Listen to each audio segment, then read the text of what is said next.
As the raw material behind 60% of the world's clothing, cotton is not just a fabric, it's the foundation of an entire civilization, where fashion, agriculture, and global economics intersect.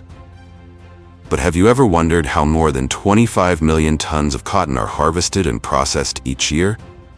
The journey of these white gold fibers begins in sun-drenched fields, where fluffy cotton bolls are picked by massive machines and transported to factories. There, under human craftsmanship combined with modern technology, these delicate fibers go through a meticulous and precise process, not only being spun into yarn and woven into fabric, but also ensuring that every remaining part is utilized to create environmentally friendly products. Today, join Agriculture Insight as we explore this soft yet massive industry and discover why cotton remains the irreplaceable core of modern textile manufacturing. Everything will be revealed in this video.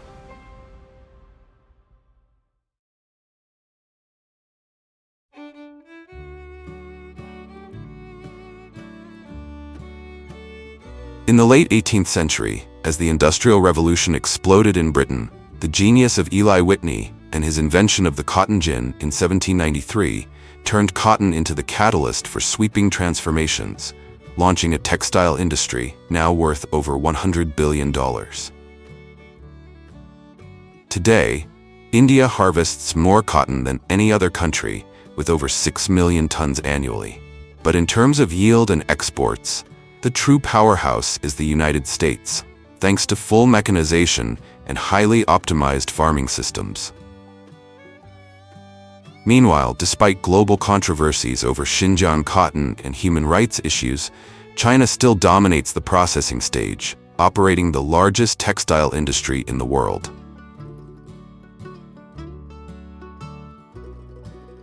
So what is the real reason the whole world craves cotton so much? Compared to synthetic fibers like polyester or nylon, cotton stands out with its superior breathability and the ability to absorb up to 27 times its own weight in moisture while remaining gentle on the skin, making it the top choice for brands like Calvin Klein, Levi Strauss, and Ralph Lauren. One remarkable fact is that although cotton is among the most water-intensive crops, it is also extremely sensitive and vulnerable to attacks from bollworms, aphids, and thrips, causing the industry to consume up to 16% of the world's pesticides, even though cotton cultivation covers only about 2.5% of global agricultural land. And like every great story, this journey also begins with something small. At this point, billions of bolls simultaneously burst open, revealing fluffy white fibers clinging to the branches like tiny clouds, marking the arrival of harvest season, usually around September to November. Across vast fields blanketed in white, massive round module cotton pickers slowly roll into action. As the machine's harvesting heads, with dozens of rotating spindles lined with fine metal teeth, glide through rows of cotton plants standing about 1 to 1.2 meters tall, they skillfully pull the fluffy cotton from the bolls while leaving the stalks intact. After the harvested cotton is sucked into the machine through large intake ducts, it is fed into a compression chamber at the rear. Instead of collecting loose cotton and transporting it to a separate facility for baling like traditional methods, modern harvesters compress the cotton directly into giant round modules about 2.4 meters in diameter, wrapping each one in plastic film to protect it from moisture. When freshly formed, each roll can weigh up to 4.5 tons, including cotton fibers, seeds, plant debris, and moisture. After compaction and moisture stabilization, the average weight reduces to around 2.2 to 2.5 tons, greatly simplifying transportation and post-harvest handling compared to older methods. Beyond the United States, in countries like Egypt, Greece, Peru, and parts of India, there's another premium cotton variety you may have never heard of: extra-long staple cotton. This type of cotton produces fibers that are finer, longer, and significantly stronger than regular varieties like BT cotton. Because of its high fiber value, ELS cotton is carefully hand-picked instead of machine-harvested to prevent damaging the delicate premium fibers. Surprisingly, due to its price being 2 to 3 times higher than regular cotton, it's estimated that up to 95% of products labeled as Egyptian or Greek cotton on the market today are actually counterfeit. Once the harvest is complete, specialized loaders lift the cotton modules and stack them onto long-haul trucks, some over 12 meters long, which, when fully loaded, head straight to the processing plant, carrying the freshly harvested cotton rolls. This marks the beginning of a new chapter, where raw cotton enters the giant stomach of the textile industry, embarking on its transformation journey into yarn and fabric, ready to fuel the global fashion supply chain.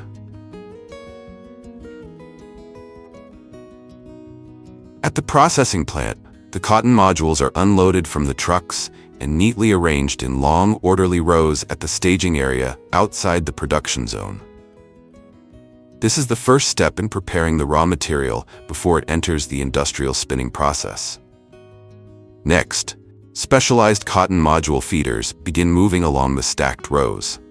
Using a rear-mounted hydraulic system, each machine continuously lifts 5 to 6 round cotton modules at a time, or large rectangular bales, depending on the harvesting method used in the field.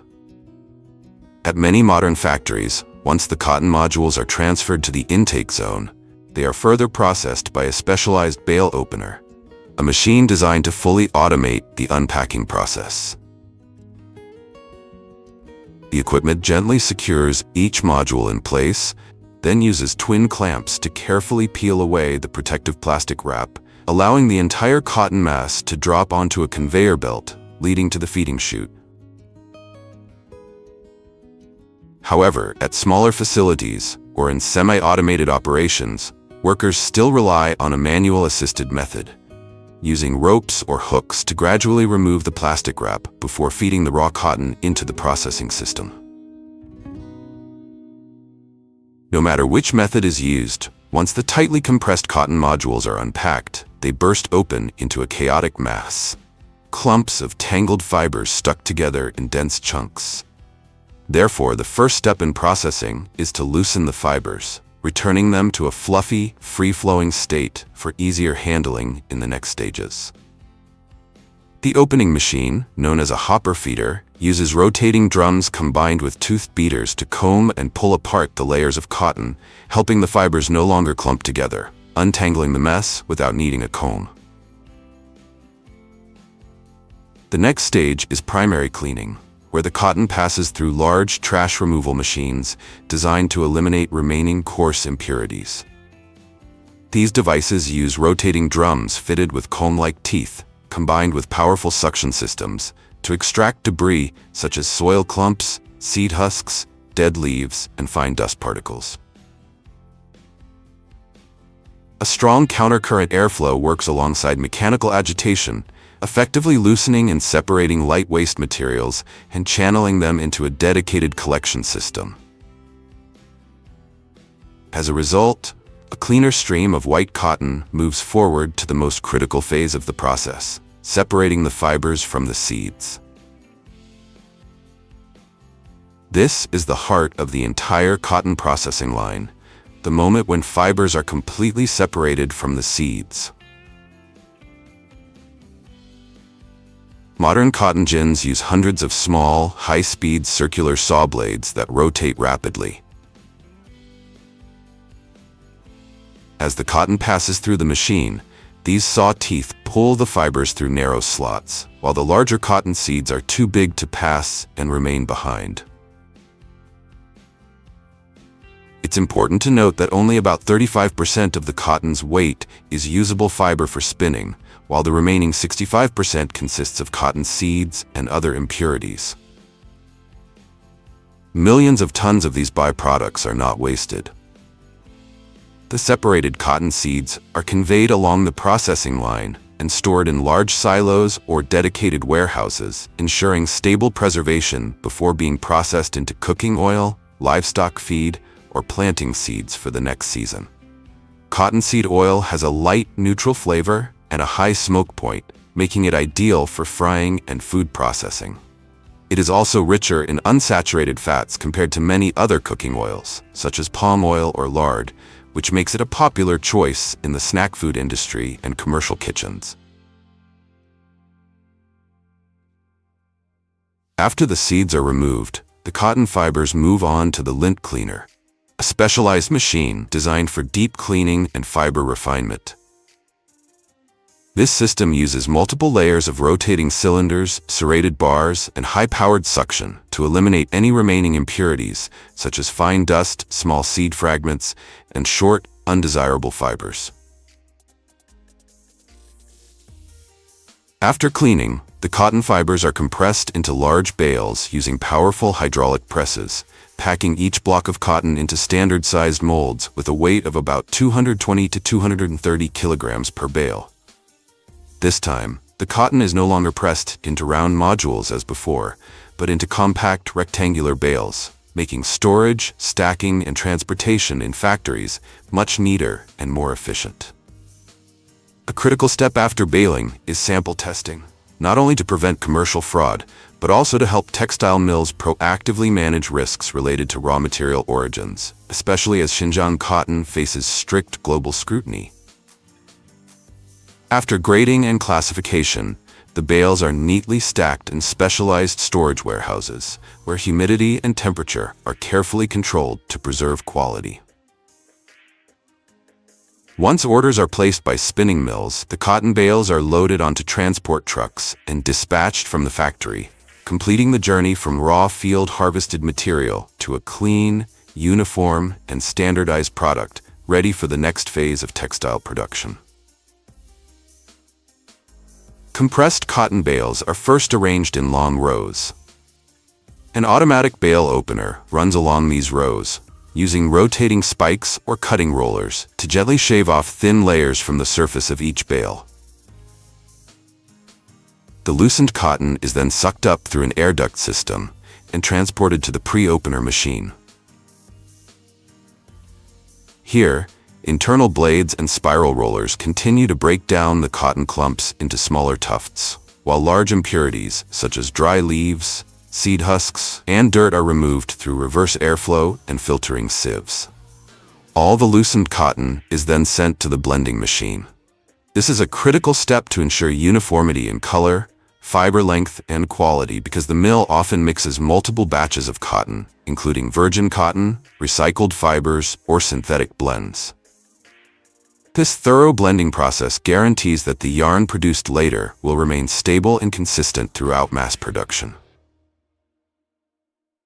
After the opening and blending process is complete, the soft, fluffy cotton moves on to the carding system, marking the official beginning of industrial spinning. The carding machine uses a series of fast-rotating rollers covered with fine metallic teeth to untangle, straighten, and clean the fibers. As the cotton passes through, these rollers meticulously separate the clumped fibers, aligning them into a smooth, continuous stream known as sliver. This sliver is a soft, uniform ribbon of fibers, ready for the next stages of spinning. Next, the slivers are fed into the drawing frame. In this stage, multiple slivers are combined and simultaneously stretched using a series of rollers that rotate at gradually increasing speeds. This process evens out the thickness and length of the fibers, ensuring a more uniform and parallel arrangement.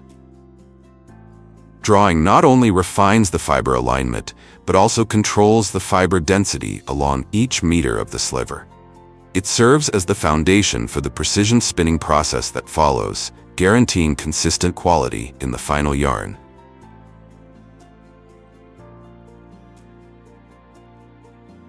At this stage, the cotton fibers are further drawn into finer strands using the roving frame. During this process, the fibers are stretched once more while being given a slight twist to stabilize their structure and prevent breakage.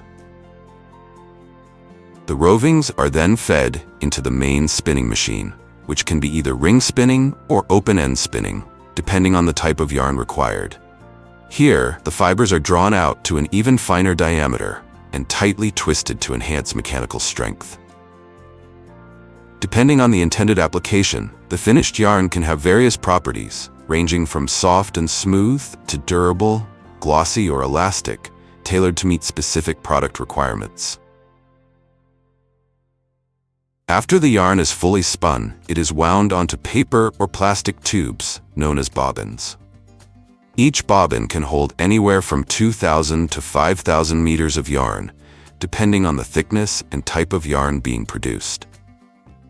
These bobbins are then passed through a final quality inspection machine, which automatically detects and removes defective sections, such as uneven yarn, weak spots, or foreign particles. This step ensures that only high-quality, consistent yarn moves forward to the weaving or knitting process. After the cotton yarn has been spun and wound onto bobbins, it moves to the fabric weaving stage. First, the yarn is fed into a warping machine, where thousands of longitudinal threads are arranged in parallel onto a large spool called the warp beam. This beam serves as the structural foundation for the fabric. Next, the entire warp beam is installed on the loom. Depending on the type of fabric being produced, the process may use a traditional weaving loom or a knitting machine. During weaving, the loom continuously interlaces the horizontal threads through the vertical threads, creating a tightly woven fabric structure. This process transforms individual yarns into large sheets of fabric, with variations in strength, elasticity, and thickness depending on the chosen weaving pattern and fabric design. Once the raw fabric is complete, the dyeing process begins. The fabric is placed into large dye baths or continuous dyeing machines, where color penetrates deeply into each fiber with the help of controlled temperature and specialized dye chemicals. This process can take anywhere from a few hours to an entire day, depending on the required color fastness and fabric type. After dyeing, the fabric is thoroughly washed to remove excess dyes and residual chemicals. It is then dried and fed into a stenter machine, which stretches and fixes the fabric to its precise dimensions, ensuring uniform width and consistent shape for the final product. Before leaving the factory, the finished fabric undergoes a final quality inspection to detect even the smallest defects in color, texture, or weaving before being sent to garment factories, where it will be transformed into billions of everyday consumer products. The problem is, alongside the massive production of cotton-based products, the world is also discarding an estimated 70 to 80 million tons of cotton waste every year. Yet less than 1% of that is actually recycled into new products. Most of it ends up in landfills, gets incinerated, or is exported to developing countries under the label of second-hand goods or aid donations, creating serious environmental and social consequences. This raises not only concerns about the sustainability of the textile industry, but also forces us to rethink our current consumption model. How long can we keep producing and discarding at this pace?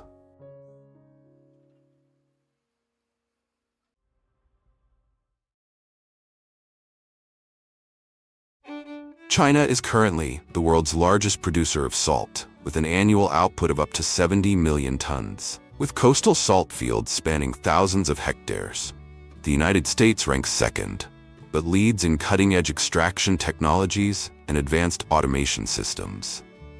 Throughout history, salt has been far more than just a seasoning. It was once used as currency, a strategic weapon, and today remains a billion-dollar industry spanning continents. But have you ever wondered how salt is actually formed? Accounting for nearly 60% of global salt production, sea salt is the most common and accessible type. As seawater evaporates under the sun in shallow salt ponds, the salt concentration gradually increases until it reaches saturation, causing sodium chloride to crystallize into shimmering white layers that sparkle like crystal. An adult needs around 4 to 5 grams of salt per day to maintain blood pressure, nerve function, and internal balance. But when consumed in excess, salt becomes a silent killer, leading to high blood pressure, heart failure, kidney damage, and other serious complications.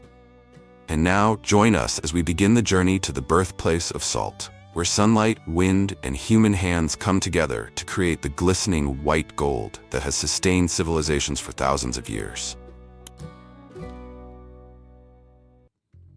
Every December, as the weather turns dry, sunny, and low in rainfall, ideal conditions for salt crystallization, the coastal salt farms begin a new production season. Farmers start by restoring the entire salt field system in preparation for the journey of harvesting white gold. Storage ponds, concentration ponds, and crystallization beds are thoroughly dredged, leveled, and reinforced with solid dikes to retain water. The pond bottoms are either paved with dark cement or compacted with clay to prevent seepage and enhance heat absorption, accelerating the evaporation process. A standard salt field system typically consists of three main zones: a settling pond to purify incoming seawater, a concentration pond to increase salinity, and a crystallization bed, where bright white salt crystals slowly take shape under the coastal sun and wind.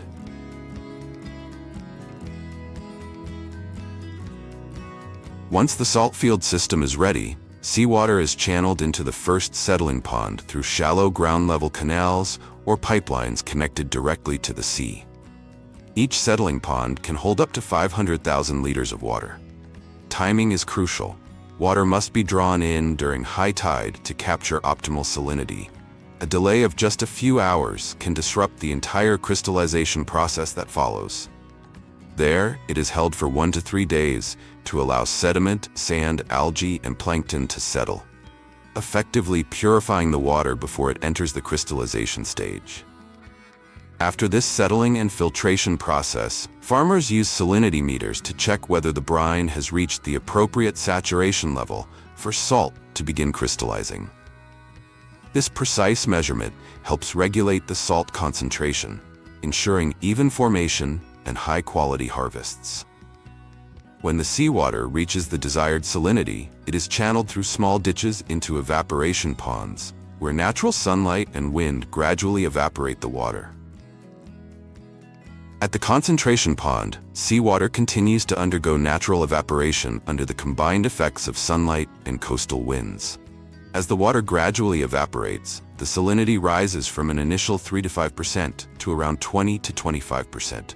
This process can take anywhere from several days to over a week, depending on sunlight intensity, wind speed, and humidity. When the salt concentration reaches the optimal range of 24 to 26%, the brine is transferred to the crystallization beds, areas with wide, flat surfaces that are carefully treated with black cement or compacted clay to prevent seepage and maximize heat absorption. Here, the brine is maintained at a shallow depth of just 3 to 5 centimeters, an ideal level that allows sunlight and wind to penetrate effectively, accelerating evaporation in a consistent manner. After about 2 to 5 days, sodium chloride crystals begin to form from the bottom up, creating a bright, evenly grained layer of salt that's easy to harvest.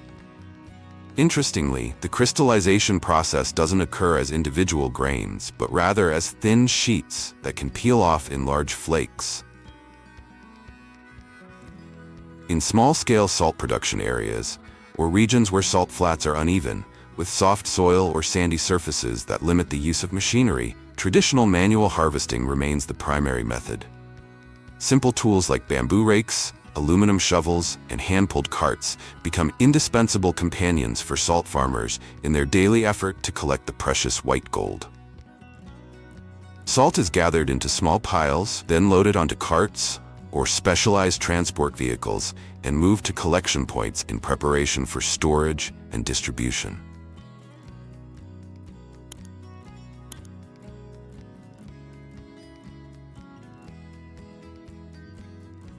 The work demands endurance and precision, as it often takes place under intense sunlight, with the reflective surface of the salt field amplifying the heat and creating an extremely harsh working environment. Despite the laborious nature of the job, income for salt workers is often unstable, depending heavily on harvest volume and fluctuating market prices. Yet for those who have devoted their lives to it, salt farming is more than just a livelihood. It is a source of pride, deeply tied to the culture and traditions of coastal communities. For large-scale salt fields, mechanized harvesting is the optimal choice, boosting productivity while significantly reducing manual labor. Today, self-propelled salt harvesters, equipped with front blades and inclined conveyor systems, are among the most commonly used machines in modern salt production. These machines shorten collection time and improve transportation efficiency. Instead of serving merely as transport equipment like earlier models, modern self-propelled salt harvesters now integrate all key functions: scraping, collecting, and storing salt into a single machine. A front-mounted blade pushes the crystallized salt toward the center, where an auger conveyor lifts it into a rear storage compartment with a capacity of several tons. This type of machine is now widely used in large-scale salt fields across the United States, Australia, and several Middle Eastern countries, regions that demand high efficiency and advanced automation. Whether harvested by hand or machine, the salt is ultimately transported to storage areas where it is preserved before distribution. From there, it may be sold as coarse, raw salt or sent to refining facilities where it is processed into fine purified crystals, suitable for cooking and food manufacturing. At facilities dedicated to raw salt production, trucks loaded with salt from crystallization fields are driven directly to the material intake area. The salt is dumped into a receiving hopper connected to a conveyor system that transports it into the processing plant. Here, workers perform an initial visual inspection, removing visible impurities such as trash, seashells, stones, or other foreign objects mixed in with the salt. Next, the salt passes through a rotating crusher that breaks apart large clumps and loosens the material, ensuring more uniform grain size. The final stop is the packaging area, where the salt is measured into evenly portioned bags, then sealed using either heat sealing machines or industrial stitching to prevent moisture intrusion and allow for easier transportation. At this stage, the salt retains most of its natural minerals, making it ideal for food preservation, water treatment, or industrial uses such as chemical production, de-icing roads, and water softening. At refined salt processing plants, raw salt is first unloaded into a feed hopper, which connects directly to an automated conveyor system that carries it into the main production line. In the first stage, the salt is transferred into multi-stage washing tanks, where fresh water is used to remove fine sand, silt, dissolved impurities, and any remaining microorganisms. In some modern systems, the washing process is enhanced with vibrating screens and centrifugal separators, which help extract both heavy and light contaminants with maximum efficiency, without dissolving the valuable salt crystals. After the washing step, the salt is transferred into a tank or automatic dissolving unit to form a brine solution. Here, the salt is dissolved in hot water or a concentrated salt solution to reach a saturated state, meaning the highest possible salt concentration. The solution is continuously stirred to accelerate the dissolving process and improve efficiency. Next, the saturated brine solution is passed through a multi-stage filtration system to remove dissolved impurities such as calcium ions, magnesium, heavy metals, and any remaining insoluble residues. The filtration equipment may include settling tanks, pressure filters, sand filters, activated carbon filters, or the use of chemical precipitants like soda ash, NaCO3, or lime, CaOH2, to eliminate calcium and magnesium. To produce batches of pure white salt, the clean brine solution must be crystallized using a vacuum crystallization system or multi-effect evaporators, where temperature and pressure are tightly controlled. The evaporation of water under vacuum conditions causes the salt to recrystallize into fine, uniform granules. After crystallization, the wet salt crystals are sent through a centrifuge to remove excess moisture, producing semi-dry salt. This salt is then transferred to a hot air drying chamber, where the temperature is carefully controlled to fully dry the salt crystals without causing clumping or degradation. This drying process typically uses a fluidized bed dryer or a continuous belt dryer system.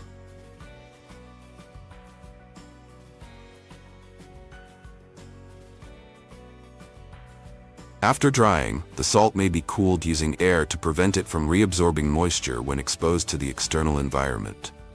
Depending on its intended use, the salt is then ground into various particle sizes, such as fine salt, powdered salt, table salt, or industrial salt. Grinding and screening machines ensure uniformity and consistent quality of the final product. The salt crystals are separated into different sizes using vibrating screens or air classification, ensuring the final product meets uniformity and technical standards. Once refined, the salt is transported to an automated packaging line. This system can pack it into 500 grams or 1 kilogram consumer bags, as well as larger industrial sacks ranging from 25 kilograms to 50 kilograms. Each batch undergoes strict quality control checks, including moisture content, purity, iodine levels, and microbial presence.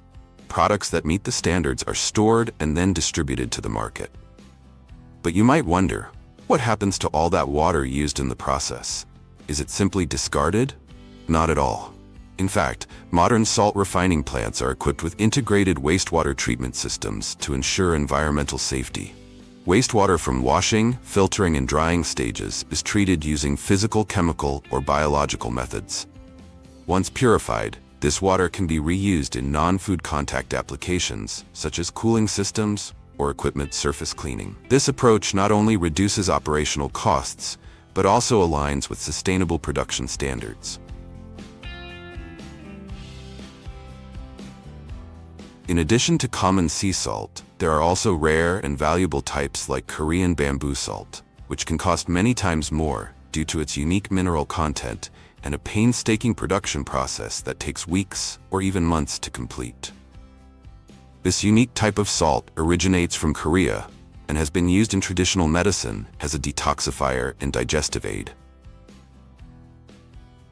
Bamboo salt begins with natural sea salt, but instead of being refined, it is packed into sections of fresh bamboo, which are then sealed at both ends with volcanic clay.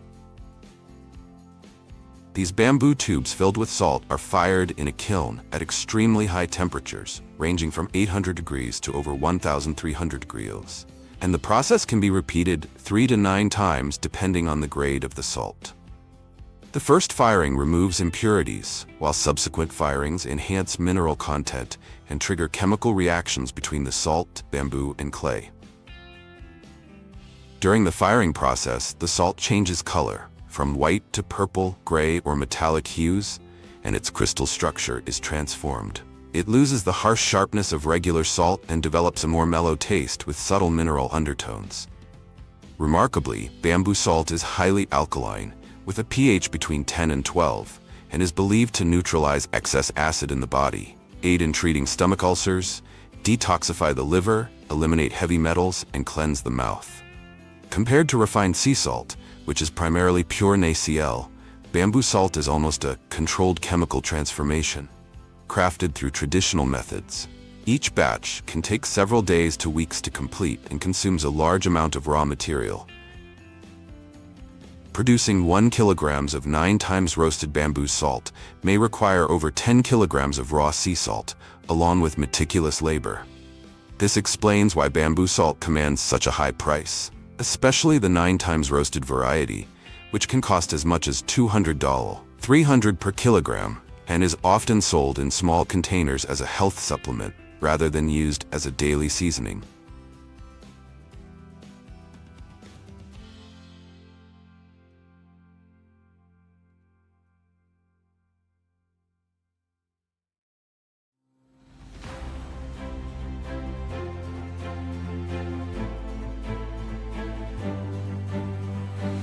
Eaters might see sugar as the enemy, but for the rest of the world, sugar isn't just a sweet ingredient found in almost everything we eat. It's brown gold that fuels a global sugar industry. So have you ever wondered how millions of tons of sugarcane are produced every year? The journey of this humble plant begins in vast fields, where sugarcane is harvested using massive, one-of-a-kind machinery. From there, those sweet, juicy stalks are transported to modern factories, where, under the hands of skilled workers and cutting-edge machines, they're transformed not only into sparkling white refined sugar crystals, but every remaining part is also used to create eco-friendly products and livestock feed. Today, Agriculture Insight will take you inside some of the world's most advanced sugar factories and uncover the many fascinating secrets behind this incredibly versatile plant. All of that and more, right here in this video. Let's get started.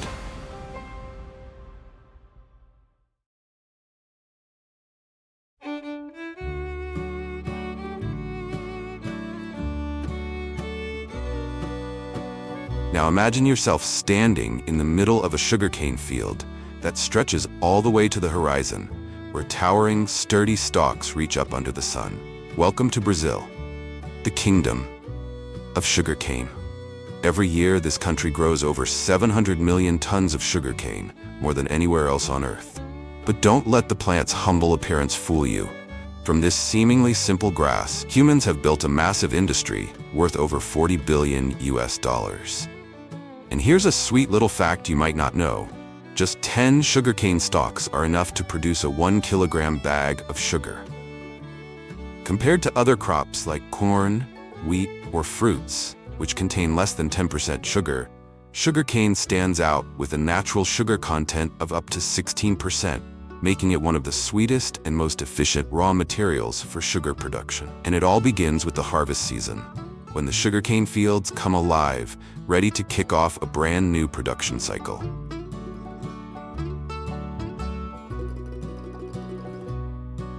Before the harvest season officially begins, farmers in many sugarcane growing regions choose to burn the fields. It might sound unusual, but the goal is to remove the dry leaves and unnecessary tops of the sugarcane.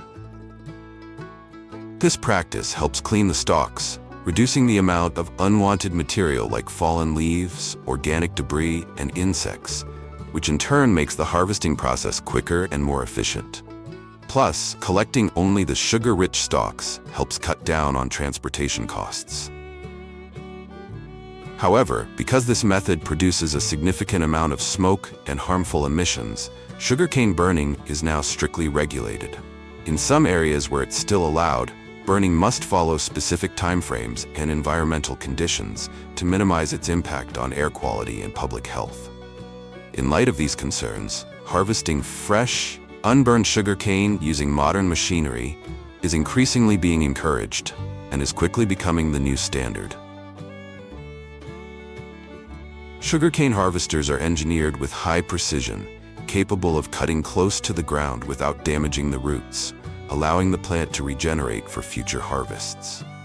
As the machine moves along the rows, a system of sharp, continuously rotating blades slices the cane stalks cleanly.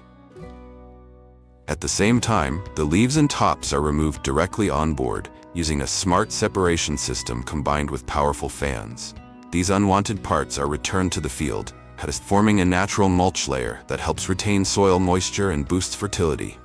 The valuable cane stalks, rich in sugar and economic value, are pre-processed on the spot, cut into short segments, and sent to a large holding chamber at the back of the machine. A modern harvester can handle between 80 to 120 tons of sugarcane per hour, equivalent to the workload of dozens of manual laborers. This significantly speeds up the harvest process, cuts costs, and is especially well suited for large-scale sugarcane farms.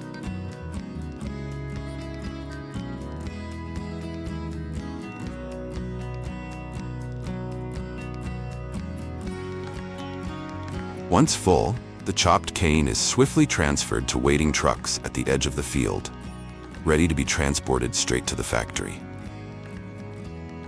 This ensures the cane remains fresh and retains its optimal sugar content.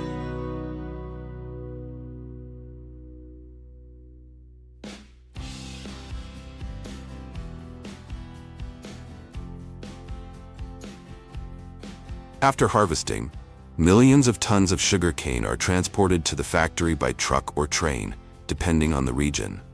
The cane must be delivered to the mill as quickly as possible to prevent dehydration and loss of sweetness. Juice samples from different farms are collected separately and analyzed in on-site laboratories to determine the sugar content of each batch.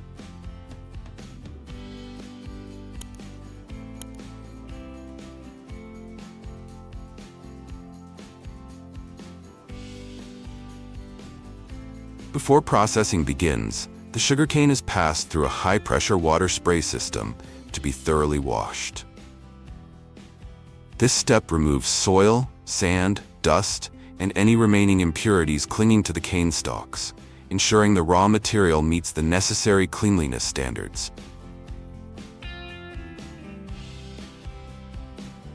Thorough cleaning not only protects the crushing equipment from damage, but also plays a crucial role in preserving the quality of the raw sugarcane juice, the primary ingredient used to produce sugar.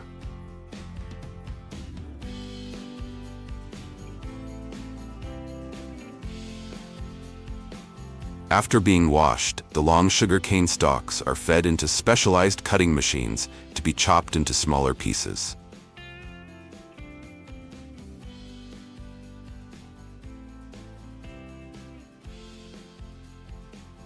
The stalks are cut into short segments to make them easier to feed into the crushing system. On its way to the crushing machine, each cane stalk passes through a set of interlocking metal gears that tear it apart. With a processing speed of up to 30 tons an hour, this system keeps the factory buzzing non-stop.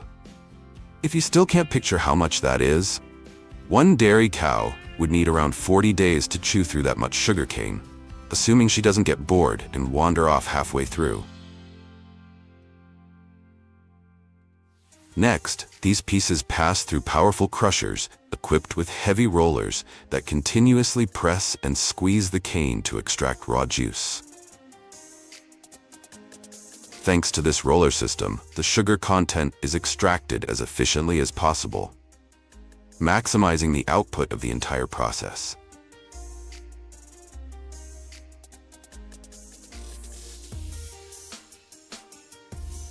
Once the crushing is done, the leftover dry pulp, known as bagasse, is far from waste. Instead, it's smartly collected and reused. Meanwhile, the raw cane juice becomes the key ingredient for the next stages of refined sugar production. Have you ever experienced the scent of a mountain of sugarcane pulp filling the air? I bet it's one of the sweetest and most soothing smells that could ever make you feel truly satisfied in life.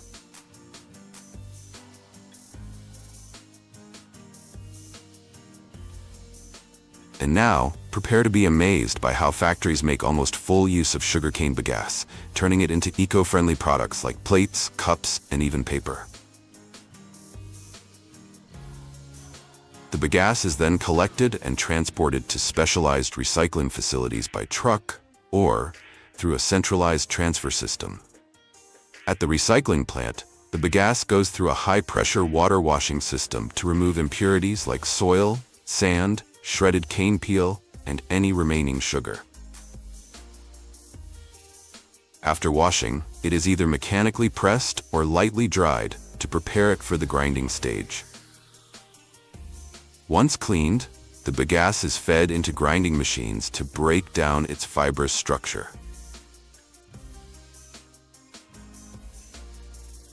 The resulting mixture is then cooked at high temperatures, sometimes with a small amount of natural additives like starch or recycled paper pulp to enhance the material's stickiness and flexibility. The processed bagasse pulp is poured into pre-designed heated metal molds, shaped like plates, cups, bowls, or food containers. Here, the hot pressing process takes place at temperatures ranging from 160 to 200 degrees Celsius. Under the combined effect of heat and pressure, the pulp gradually hardens and takes the shape of the mold, while any remaining moisture is evaporated. As a result, the product not only forms a fixed shape, but also gains a stable, firm surface, ready for the next finishing steps. After molding, the semi-finished products go through a final drying stage to reduce moisture content to below 8%. Next comes the finishing stage, where excess edges are trimmed and the rims are smoothed to ensure both visual appeal and safe use. Finally, a water-resistant coating made from bio-based materials or plant-based wax is sprayed onto the surface, allowing the product to safely hold hot or liquid foods. The finished products undergo quality inspection and are then packaged using paper or cardboard materials to minimize environmental impact. From there, these bagasse-based plates, cups, and containers make their way to supermarkets, food stores, or restaurants. In reality, products made from sugarcane bagasse can biodegrade within 60 to 90 days and are considered a much more environmentally friendly option compared to plastic, which takes 500 to 1,000 years to decompose and is one of the biggest environmental challenges today. But the issue is, bagasse products require proper industrial composting conditions to decompose that quickly.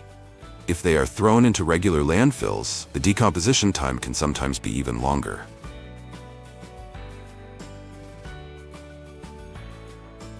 And now, let's dive into the most anticipated part, the sugar factory, where those sweet drops of sugarcane juice are transformed into the pure white sugar crystals we use every day. After crushing, the raw sugarcane juice still contains fine impurities like fibers, dust, and organic residue.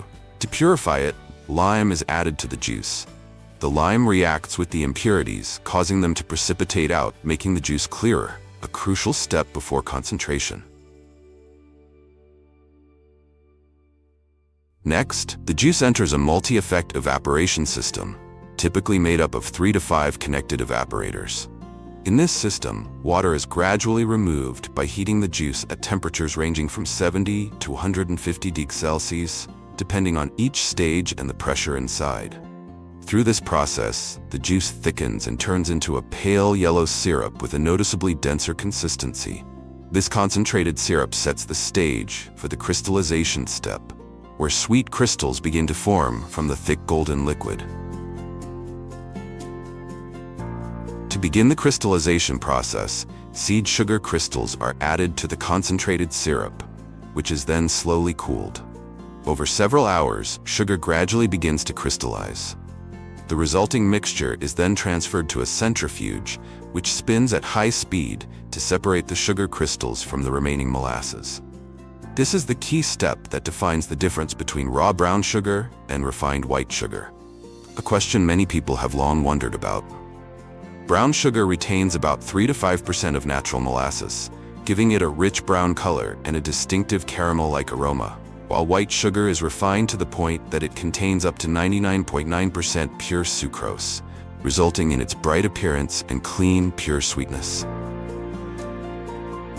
After centrifugation, the sugar crystals are still slightly moist, so they are sent into a drying system to remove all remaining moisture. This prevents clumping and extends shelf life.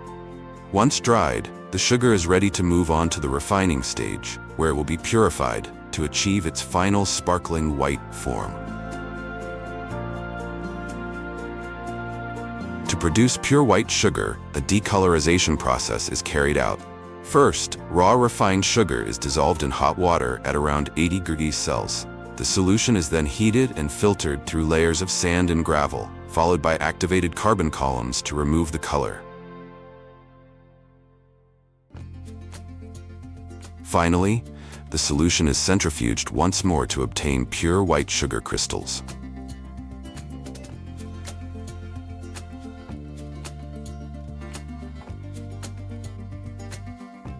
Once the pure white sugar crystals are obtained, they are cooled and fed into a fully automated packaging line within a sealed, hygienic environment. The first step is precise weighing. Electronic scales measure out exact portions based on preset weights. Next, the sugar is dispensed into preformed plastic bags. These bags are pulled continuously from large PE film rolls cut to size and sealed with heat. This process is incredibly fast. Dozens to hundreds of bags can be packed every minute. After sealing, the bags pass through a metal detector to ensure no foreign objects are present. Once approved, the bags are printed with expiration dates and traceability codes, then packed into large cardboard boxes for distribution to the market.